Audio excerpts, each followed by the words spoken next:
kababayan natin nag-order ng yung lechon belly para sa Lalo na kaming holidays. Nagiging busy ka na ulit ngayon yan. Burmans na.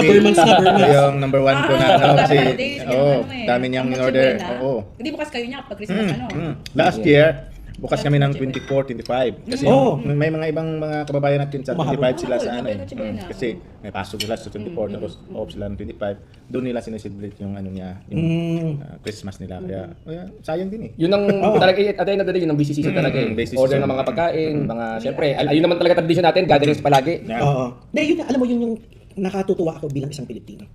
Yung madalas tayong mag-gathering, madalas tayong magsama-sama, madalas tayong mag-celebrate. Tapos parating hindi mawawala pagkain. Di ba?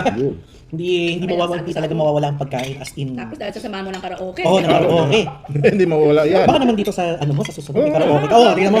May karaoke ako ngayon. Speaking guys meron dito sa gabi, meron karaoke night, na may banda pa nga dito, meron gitara si Kuya TV, kung gusto mo mag-karaoke, pwede. Pwede din i-rent kunyari for special events. Kasi hindi naman parang birthday celebration. Ganun, diba? Pwede.